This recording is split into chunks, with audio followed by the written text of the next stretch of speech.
To everyone welcome to LTX classes.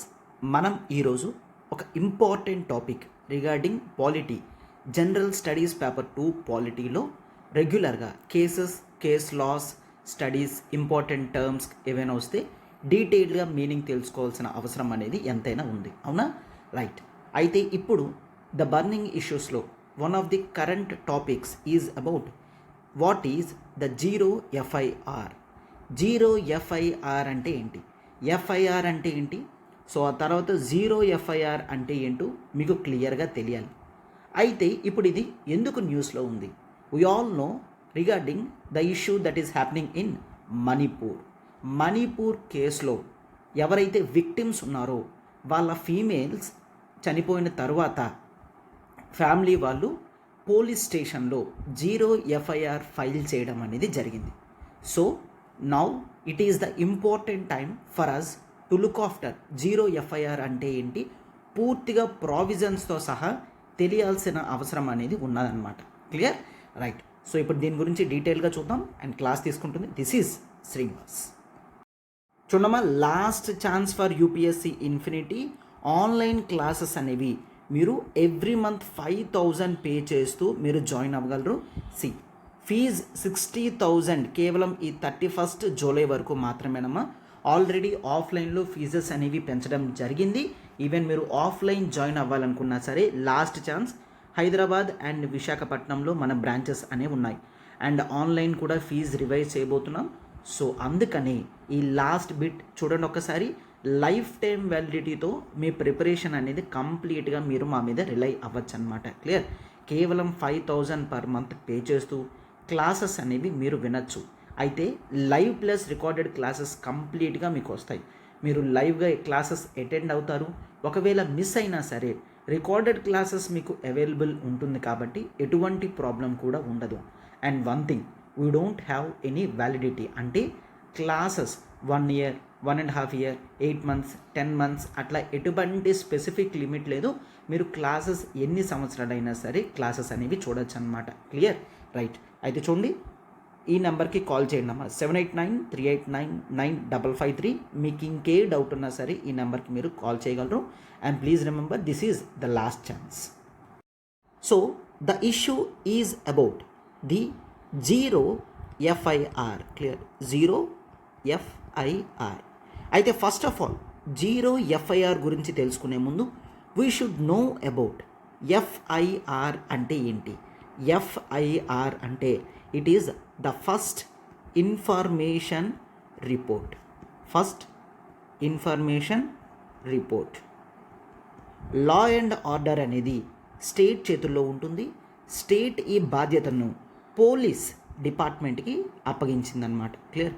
So it is the duty of the police to take care about the law and order. So law and order మెయింటెనెన్స్లో జనరల్గా స్టేట్లో offences అనేవి జరుగుతూ ఉంటాయి. Right? So ఆ అఫెన్సెస్ని investigate చేసి ప్రాపర్గా ఎవరైతే క్రైమ్ చేసిన వాళ్ళు ఉంటారో, పెర్పెట్రేటర్స్ ఉంటారో, వాళ్ళకి శిక్ష విధించడం అనేది పోలీస్ వాళ్ళ బాధ్యత. అవునా? రైట్. అందుకని it is the duty of the citizen. ఎక్కడైనా అఫెన్స్ జరిగింది అంటే వెంటనే పోలీస్ స్టేషన్లో కంప్లైంట్ అనేది ఇవ్వాలి. అవునా? సో మనం ఏదైతే కంప్లైంట్ ఇస్తామో పోలీస్ వాళ్ళు దాన్ని రిపోర్ట్ కింద తీసుకుంటారు. That is the first information report. Clear? Offences జరిగిన తర్వాత ఒక వ్యక్తి పోలీస్ దగ్గరికి వెళ్ళి ఏదైతే అఫెన్స్ జరిగింది అన్న కంప్లైంట్ చేస్తాడో పోలీస్ వాళ్ళు దాన్ని రిపోర్ట్స్లో రాయడం జరుగుతుందన్నమాట. దాన్నే మనం ఫస్ట్ ఇన్ఫర్మేషన్ రిపోర్ట్ అని అంటాం. సార్ ఇట్లా కాదు, what is the definition of FIR అనేది చెప్పండి. అయితే ప్లీజ్ రిమెంబర్, ఎఫ్ఐఆర్ అంటే ఏంటి అన్న డెఫినేషన్ అనేది ఇండియన్ ఐపీసీ సెక్షన్స్లో కానీ సిఆర్పిసి సెక్షన్స్లో కానీ ఇంకే యాక్ట్లో కూడా డిఫైన్ చెయ్యలేదు. Yes, it is very true. ఎందుకంటే ఈ విధమైన స్టేట్మెంట్స్ కూడా అడగచ్చు. ఎఫ్ఐఆర్ యొక్క డెఫినేషన్ అనేది సిఆర్పిసిలో ఉంది, ఐపీసీలో ఉంది, ఇండియన్ కాన్స్టిట్యూషన్లో ఉంది. Absolutely no. ఎఫ్ఐఆర్ అంటే డెఫినేషన్ ఇండియన్ లాస్ రూల్స్ బుక్స్లో ఎక్కడా కూడా మెన్షన్ చేసి లేదు. Right? Yes. So zero FIR గురించి తెలుసుకునే ముందు ఎఫ్ఐఆర్ అంటే ఏంటో పూర్తిగా తెలుసుకున్న తర్వాత మనం లింక్ చేసుకుంటే ఇంకా ఈజీగా ఈ జీరో ఎఫ్ఐఆర్ కాన్సెప్ట్ అనేది అర్థమవుతుందన్నమాట. క్లియర్? సో స్క్రాచ్ నుంచి మనం జాగ్రత్తగా నీట్గా స్టార్ట్ చేసి అడ్వాన్స్డ్ లెవెల్ వరకు వెళ్దాం. చూడండమ్మా. సో అయితే see as I say first information report అనేది it is not defined in IPC, Indian penal కోడ్లో కానీ, సిఆర్పిసి కోడ్ ఆఫ్ క్రిమినల్ ప్రొసీజర్లు కానీ 1973 ఇంకే లా బుక్స్లో కానీ ఎక్కడా కూడా డెఫినేషన్ ఆఫ్ ఎఫ్ఐఆర్ అనేది లేదు. Clear sir? మరి ఎఫ్ఐఆర్ రిపోర్ట్ చెయ్యాలి అని ఎక్కడ రాసింది చూడమ్మా. సెక్షన్ 154 ఆఫ్ సిఆర్పిసిలో ఇన్ఫర్మేషన్ ఏదైతే రాయడం జరుగుతుందో దాన్నే ఎఫ్ఐఆర్ అని అంటాము. అంటే ఏంటి సార్? సిఆర్పిసి రూల్స్ సెక్షన్స్ ప్రకారం సెక్షన్ 154 ప్రకారం ఏ వ్యక్తి అయితే అఫెన్స్ గురించి కంప్లైంట్ ఇవ్వడానికి వస్తాడో పోలీస్ స్టేషన్లో దాన్ని ఒక రిపోర్ట్లో రాయడం జరుగుతుందన్నమాట. దాన్నే ఎఫ్ఐఆర్ అని అంటాము. అంతే తప్ప ఎటువంటి డెఫినేషన్ ఆఫ్ ఎఫ్ఐఆర్ అనేది ఏ సెక్షన్స్ రూల్స్ బుక్స్లో కూడా మనకి డిఫైన్ చేసి లేదన్నమాట. క్లియర్? రైట్. అయితే మరొకటి, as most of the people you know that police comes under the state subject. గుర్తుంచుకోండి, పోలీస్ అనేది స్టేట్ సబ్జెక్ట్లోకి వస్తుందన్నమాట. అంటే పోలీస్ మీద పూర్తి అధికారాలు అనేవి స్టేట్ గవర్నమెంట్కే ఉంటాయి. ఎందుకు అంటే లా అండ్ ఆర్డర్ మెయింటెనెన్స్ అనేది స్టేట్ బాధ్యత కాబట్టి పోలీస్ కూడా స్టేట్ పరిధిలోనే ఉంటుంది అని గుర్తుంచుకోండి. రైట్? ఎస్. అయితే you should know about section 154 అంటే ఏంటి క్లియర్గా. నేను ఎట్లాగా రాయడం అనేది జరిగింది so that each pin to pin, term two term ఏదైతే సెక్షన్ 154లో ఉందో అది డైల్యూట్ అవ్వకుండా ఉంటుందని ఎగ్జాక్ట్గా కాపీ చేసి పెట్టడం అనేది జరిగింది. చూడమ్మా, సెక్షన్ 154 అనేది it is information in a cognisable cases అని అన్నారు. అయితే sir what is cognisable cases? Cases అనేవి 2 టైప్స్గా డివైడ్ చేయడం జరిగింది. ఒకటి కాగ్నిజబుల్ అఫెన్స్ అని అంటాము, ఆర్ కాగ్నిజబుల్ కేసెస్ అని అంటాము. క్లియర్? కాగ్నిజబుల్ అఫెన్స్ అని అంటామన్నమాట. అండ్ మరొకటి it is the non cognisable offences అని కూడా అంటాం. అయితే కాగ్నిజబుల్ అఫెన్స్ అంటే ఏంటి? కాగ్నిజబుల్ అఫెన్స్ అని ఎప్పుడు అంటామంటే పోలీస్ వాళ్ళు ఆ అఫెన్స్ జరిగిన తర్వాత ఎవరినైనా సరే అనుమానాస్పదంగా ఉంది అంటే వాళ్ళని ఎంక్వైరీ చేయొచ్చు, అరెస్ట్ కూడా చేయొచ్చు. అయితే జనరల్ ప్రొసీజర్స్లో అరెస్ట్ చేయాలి అంటే వారెంట్ అనేది ఉండాలన్నమాట. క్లియర్? అరెస్ట్ చేయాలంటే వారెంట్ అనేది ఉండాలి. బట్ ఎటువంటి అరెస్ట్ వారెంట్ అనేది లేకుండా ఒక వ్యక్తిని అరెస్ట్ చేసినట్లయితే దాన్ని కాగ్నిజబుల్ అఫెన్సెస్ అని అంటాం. అయితే ప్రతి అఫెన్స్ కూడా కాగ్నిజబుల్ అఫెన్స్ కాదమ్మా. చాలా హార్మ్ఫుల్ డేంజరస్ అఫెన్సెస్నే కాగ్నిజబుల్ అఫెన్స్ అని అంటాం. ఫర్ ఎగ్జాంపుల్ కిడ్నాపింగ్ కానీ, మర్డర్ కానీ, ఫీమేల్ సెక్షువల్ అసాల్ట్ కానీ, రేప్ కానీ, చైల్డ్ ట్రాఫికింగ్, ఉమెన్ ట్రాఫికింగ్ లాంటి ఇటువంటి హీనియస్ క్రైమ్స్నే మనం కాగ్నిజబుల్ అఫెన్సెస్ అని అంటాం. అటువంటి డేంజరస్ క్రిమినల్ యాక్టివిటీస్ ఎవరైతే చేస్తారో వాళ్ళని ఎటువంటి అరెస్ట్ వారెంట్ లేకున్నా అరెస్ట్ చేసే స్కోప్ అనేది స్టేట్ పోలీస్ డిపార్ట్మెంట్కి ఉందన్నమాట. క్లియర్? అండ్ ఇట్లా ఆఫెన్స్ జరిగింది అని ఏదైనా వ్యక్తి వచ్చి కంప్లైంట్ ఆర్ ఇన్ఫర్మేషన్ ఇచ్చినట్లయితే దాన్ని మనం ఎఫ్ఐఆర్ అని అంటాము. ఎందుకంటే section 154 deals with the same. Clear? Cognisable offences గురించి ఏదైతే ఇన్ఫర్మేషన్ పోలీస్ వాళ్ళు తీసుకుంటారో దాన్నే మనం ఎఫ్ఐఆర్, ఫస్ట్ ఇన్ఫర్మేషన్ రిపోర్ట్ అని అంటామన్నమాట. అయితే చూడండి, the every information relating to the commission of a cognizable offence, ఇటువంటి హీనస్ డేంజరస్ క్రైమ్స్ జరిగిన తర్వాత ఏదైతే ఇన్ఫర్మేషన్ ఉంటుందో క్లియర్, ఆ ఇన్ఫర్మేషన్ అనేది if given orally to an officer in charge of police station in charge ఎవరైతే ఉన్నారో ఆ వ్యక్తికి అయితే రిటర్న్గా అయినా ఇవ్వచ్చు ఆర్ ఓరల్గా అయినా చెప్పచ్చు అనమాట. అయితే ఓరల్గా ఇచ్చినట్లయితే ఆ పోలీస్ స్టేషన్ ఇన్ఛార్జే shall be reduced to writing by him. అంటే అర్థం ఏంటంటే, ఏదైతే లెట్స్ టేక్ ఏ అనే వ్యక్తి పోలీస్ స్టేషన్కి వెళ్ళి అక్కడ అతనికి రాయడం రాదు కాబట్టి ఓరల్గా కంప్లైంట్ ఇచ్చినట్లయితే ఆ పోలీస్ స్టేషన్ యొక్క ఇన్ఛార్జ్ ఆఫీసర్ ఎవరైతే ఉన్నారో అతను ఓరల్గా ఏదైతే చెప్పారో ఇతను రైటింగ్ మీద పేపర్ మీద రాసి పెట్టాలన్నమాట. Or under his direction. Clear. ఆ పోలీస్ స్టేషన్ ఇన్ఛార్జ్ అయినా రాయొచ్చు, ఆర్ అతను పోలీస్ డిపార్ట్మెంట్లో ఆ స్టేషన్లో వర్క్ చేస్తున్న ఎవరికైనా సరే అట్లా చేయమని చెప్పచ్చు అనమాట.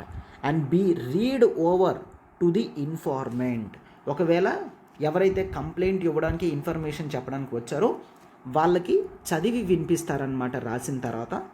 And every such information whether given in writing or reduce to writing as aforesaid shall be signed by the person giving it. ఎవరైతే ఆ ఇన్ఫర్మేషన్ ఆర్ కంప్లైంట్ ఇచ్చారో ఖచ్చితంగా దాని కింద సంతకం పెట్టాల్సి ఉంటుంది. అంటే అర్థం ఏంటంటే ఇక్కడ ఎటువంటి తప్పు జరగడం లేదు.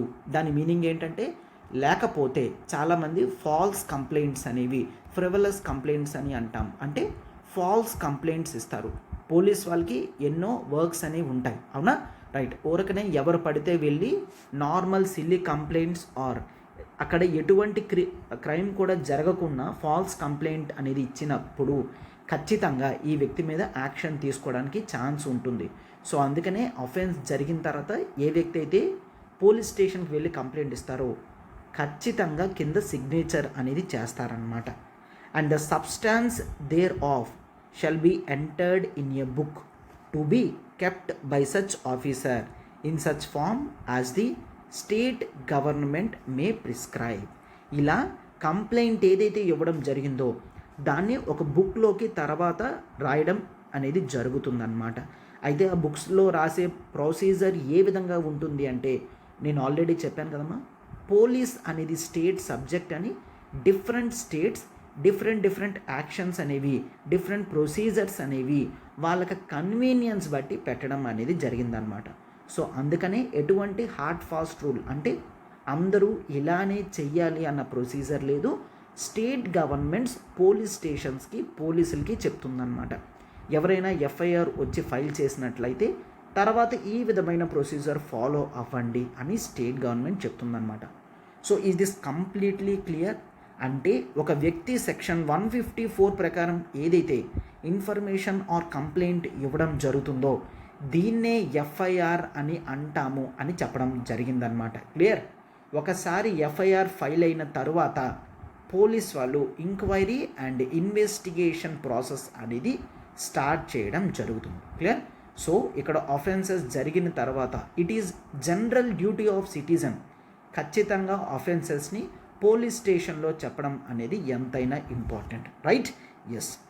So now we need to know about మరి ఎఫ్ఐఆర్ అంటే ఇది, జీరో ఎఫ్ఐఆర్ అంటే ఏంటో ఒక్కసారి చూడండి ఇప్పుడు. సో జీరో ఎఫ్ఐఆర్ అంటే ఏంటో చూడమ్మా.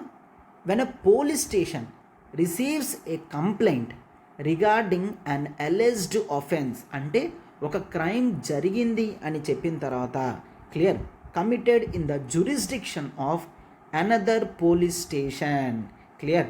సి జనరలీ ఇది ఒక డిస్ట్రిక్ట్ అనుకుంటే డిస్ట్రిక్ట్లో పోలీస్ జ్యూరిస్డిక్షన్స్ స్టేషన్స్కి ఒక జ్యూరిస్డిక్షన్ అనేది ఇవ్వడం జరుగుతుంది. సో ఇక్కడ ఈ డిస్ట్రిక్ట్లో 6 స్టేషన్స్ ఉన్నాయి అంటే లెట్స్ టేక్ 1, 2, 3, 4, 5, 6. ఈ 6 స్టేషన్స్కి కూడా వాటి యొక్క జ్యూరిస్డిక్షన్స్ అనేవి క్లియర్గా చెప్పడం జరుగుతుంది. జ్యూరిస్డిక్షన్స్ అనేవి ఎందుకు పెడతారు అంటే కేవలం ఆ ఏరియాలో ఈ వ్యక్తికి పూర్తి అవగాహన అనేది ఉంటుంది అండ్ ఎక్కడ పడితే అక్కడ కంప్లైంట్స్ అనేవి రిజిస్టర్ కాకుండా అండ్ డ్యూప్లికేషన్ ఆఫ్ వర్క్ కాకుండా ఉంటుంది అని ఈ జ్యూరిస్డిక్షన్స్ అనేవి పెడతారు. ఫర్ ఎగ్జాంపుల్ లెట్స్ టేక్, ఒకవేళ ఇట్లా జ్యూరిస్డిక్షన్ లేకపోతే 4th స్టేషన్లో ఉన్న వ్యక్తి స్టేషన్ 1లోని 4లోని 5లోని 2లోని 3లోని 6లో కూడా వరుసగా కంప్లైంట్స్ ఇచ్చుకుంటూ పోతాడనమాట. సో దట్ పోలీసులు అందరూ కూడా ఒకే కేసు మీద డ్యూప్లికేషన్ ఆఫ్ వర్క్ అనేది జరిగే ఛాన్సెస్ ఉన్నాయి. అటువంటివి రెడ్యూస్ అవ్వాలి అని ఈ విధమైన జ్యూరిస్డిక్షన్ అనేది పెట్టడం జరుగుతుందన్నమాట. సో ఏ పోలీస్ స్టేషన్ జ్యూరిస్డిక్షన్లో అఫెన్స్ ఆర్ క్రైమ్ అనేది జరుగుతుందో ఆ స్టేషన్లోనే కంప్లైంట్ నోట్ డౌన్ చేయాలి, ఆ స్టేషన్లోనే ఎఫ్ఐఆర్ ఫైల్ చేయాలి అని మనం చూస్తామన్నమాట. క్లియర్? బట్ ఈ జీరో ఎఫ్ఐఆర్ అన్న కాన్సెప్ట్ ఎందుకు తీసుకొచ్చారంటే, ఎప్పుడైతే ఒక అఫెన్స్ జరిగిందో బట్ ఆ వ్యక్తి వేరే స్టేషన్ జ్యూరిస్డిక్షన్లో ఉన్నప్పటికీ కూడా, లెట్స్ టేక్ సి ఏ అనే వ్యక్తి he belongs to 4th jurisdiction, అంటే ఇక్కడ 4th పోలీస్ స్టేషన్ దగ్గర జ్యూరిస్డిక్షన్లో ఉన్నాడు. అయితే అతని మీద అఫెన్స్ అనేది జరిగింది. ఆ వ్యక్తి తప్పించుకొని 3rd స్టేషన్ జ్యూరిస్డిక్షన్లో ఉంటున్నాడు అనమాట. అయితే ఆ వ్యక్తికి ఏదైతే అఫెన్స్ జరిగిందో దాన్ని కంప్లైంట్ చేయాలనుకున్నాడు. ఇప్పుడు మళ్ళీ 4th స్టేషన్కి వెళ్ళినట్లయితే తన మీద అఫెన్స్ ఎవరైతే చేశారో వాళ్ళు అక్కడ మళ్ళీ ఉండే ఛాన్సెస్ ఉంటాయి.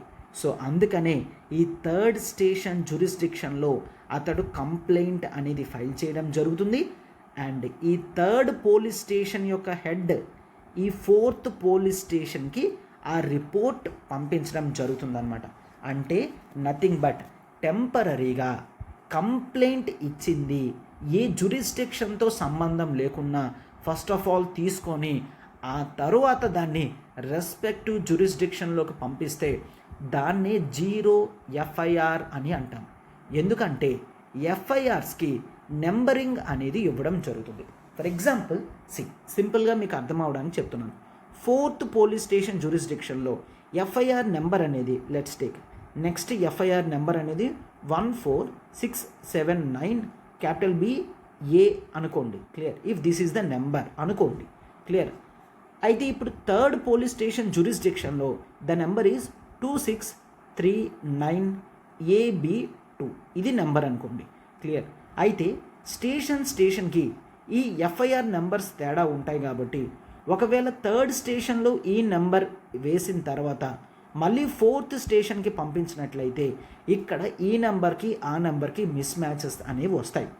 సో ఈ నెంబరింగ్ మిస్ మ్యాచెస్ రావద్దు అని జీరో ఎఫ్ఐఆర్ని తీసుకొని రావడం జరిగింది. అంటే ఆ ఎఫ్ఐఆర్కి ఎటువంటి నెంబరింగ్ కూడా లేకున్నా ఎక్కడైనా సరే ఎవరైనా సరే ఫస్ట్ ఆఫ్ ఆల్ ఆ ఇన్ఫర్మేషన్ ఆర్ కంప్లైంట్ని తీసుకొని ఆ రెస్పెక్టివ్ జ్యూరిస్డిక్షన్లోకి పంపించిన తర్వాత ప్రాసెస్ అనేది జరుగుతుంది. సో ఆ వ్యక్తి 3rd పోలీస్ స్టేషన్లో కంప్లైంట్ ఇచ్చిన తర్వాత ఆ జీరో ఎఫ్ఐఆర్ 4th స్టేషన్కి వెళ్తుంది.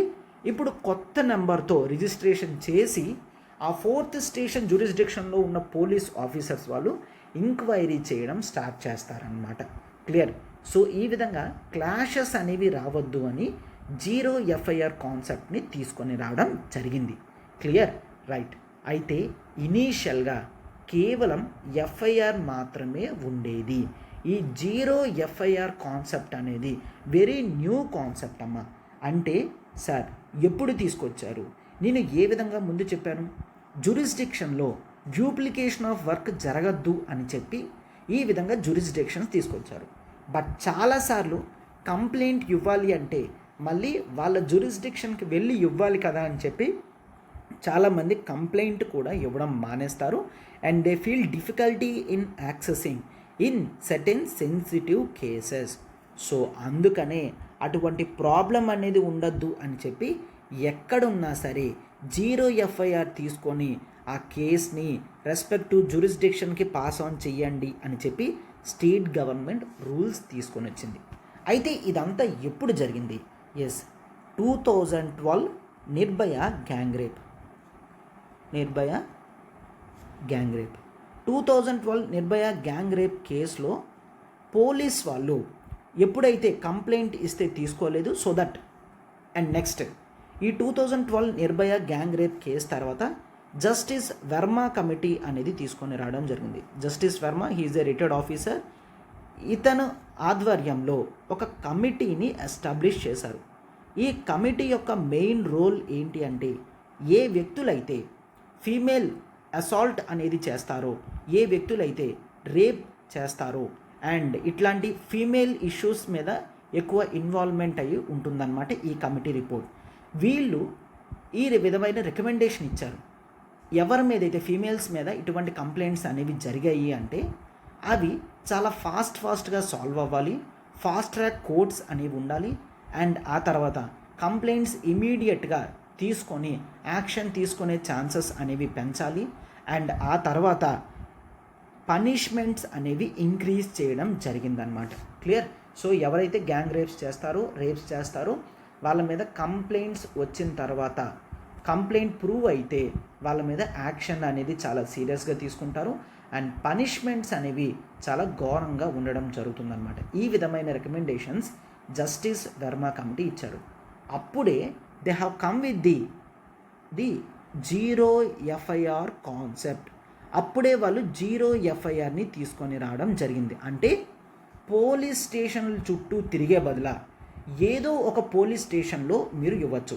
చాలాసార్లు అఫెన్స్ జరిగిన తర్వాత రెస్పెక్టివ్ జ్యూరిస్డిక్షన్ ఎందులోకి వస్తుందో ఎవరికి తెలీదు. సో వాళ్ళు అటు తిరిగే లోపల టైం అయిపోతుంది. సో అందుకనే ఈ విధమైన వెసులుబాటు అనేది తీసుకొని రావడం జరిగింది.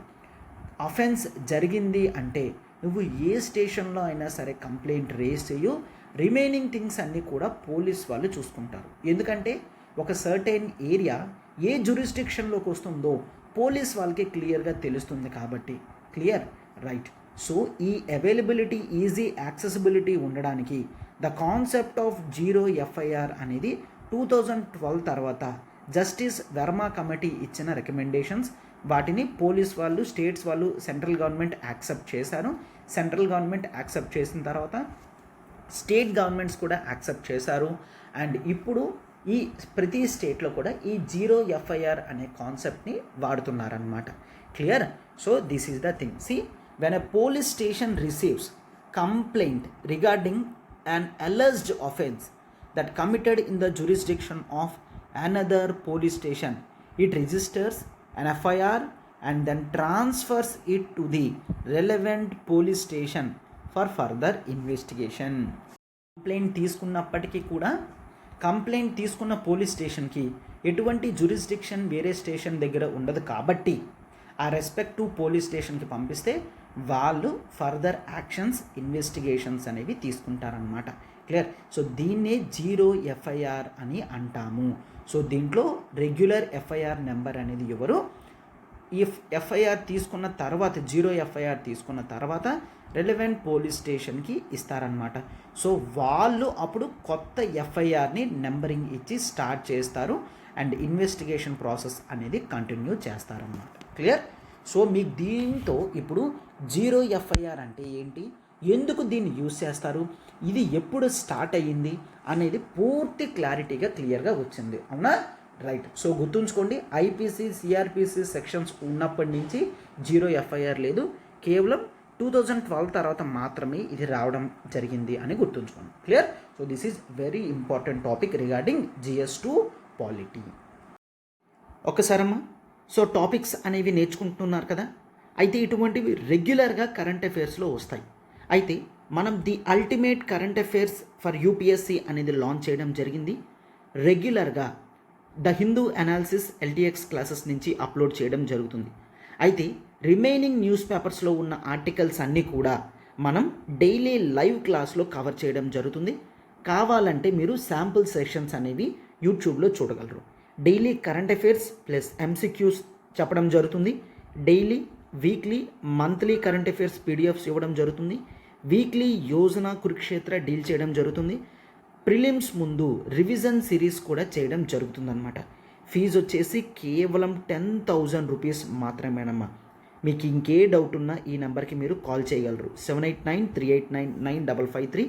సో మీకు down to earth, Indian express, PIB ప్రతిదీ కూడా కవర్ అయ్యే విధంగా మన లైవ్ క్లాస్ ఉంటుంది.